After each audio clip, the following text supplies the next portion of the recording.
বাংলাদেশ বনাম Singapore football match চলছিল, তখনও গেটের বাইরে প্রচুর আগ্রহী দর্শক ভিড় করছিলেন, যাদের অধিকাংশের কাছে আসলে টিকিট ছিল না। এই অবস্থায় সেনাবাহিনী এবং অন্যান্য আইন শৃঙ্খলা রক্ষাকারী বাহিনীর সদস্যরা বারবার তাদের মৌখিকভাবে সতর্ক করছিলেন যেন কোনো অপ্রীতিকর পরিস্থিতির সৃষ্টি না হয়।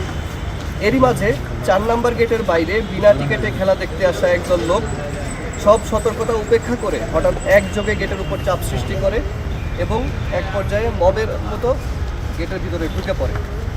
যখন একটা আন্তর্জাতিক পর্যায়ের খেলা চলছে, সেই অবস্থায় এরকম বিশৃঙ্খল পরিস্থিতি দেশের সুনাম ক্ষুণ্ণ করতে যথেষ্ট। তাই পরিস্থিতি দ্রুত নিয়ন্ত্রণে আনতে সেনাবাহিনী পদক্ষেপ নেয়, যেখানে এই মব সৃষ্টিকারী লোকদের ছত্রভঙ্গ করার জন্য তাদের ওপর লাঠিচার্জ করতে হয়।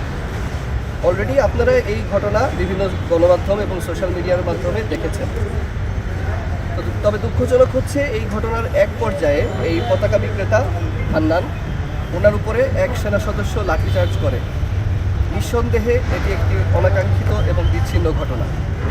যদিও পরিস্থিতি নিয়ন্ত্রণ করতে গিয়ে আবেগতাড়িত হয়েই ঘটনাটি ঘটেছে বলে মনে হয়, তথাপি এরকম ঘটনা আমাদের কারোই কাম্য নয়।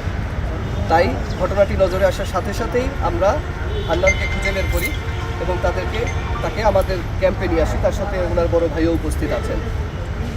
তার সাথে ঘটে যাওয়া এই অনাকাঙ্ক্ষিত এবং বিচ্ছিন্ন ঘটনার জন্য আমরা তার কাছে দুঃখ প্রকাশ করেছি।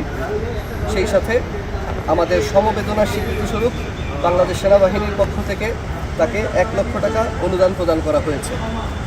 আমি আশা করব তিনি উজ্জীবিত হয়ে তার ব্যবসা চালিয়ে যাবেন এবং বাংলাদেশ সেনাবাহিনীর বাংলাদেশের পতাকা সবার হাতে হাতে আরও তুলে দেবেন।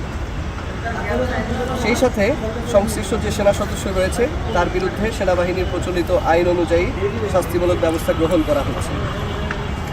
বাংলাদেশ সেনাবাহিনী দেশের মানুষের পাশে সর্বদা আছে, থাকবে। কাউকে আঘাত করা কখনোই আমাদের কাম্য নয়। তবে এটাও বলে দিতে চাই, বিশৃঙ্খলা সৃষ্টিকারী যে কাউকে কঠোরভাবে দমন করার জন্য আমরা সর্বদা প্রস্তুত। আর জাস্ট যাদের উগ্র সমর্থক তাদের জন্য খুব ছিল, তো ওইদেরকে না পেয়ে আমার আমার গায়ে পড়ছে, কিন্তু সে ইচ্ছে করে কখনো এটা করে নাই। আর আমাকে সেই ইচ্ছাকৃতভাবে এরকম লাঠিপিটা করে। সেনাবাহিনীকে কৃতজ্ঞতা জানাই যে আমাকে অনেক খুশি আমি যে আমার সেনাবাহিনী আমার পাশে দাঁড়াইছে, আমার কষ্টের জিনিসটা আমাকে সেনাবাহিনী দেখছে।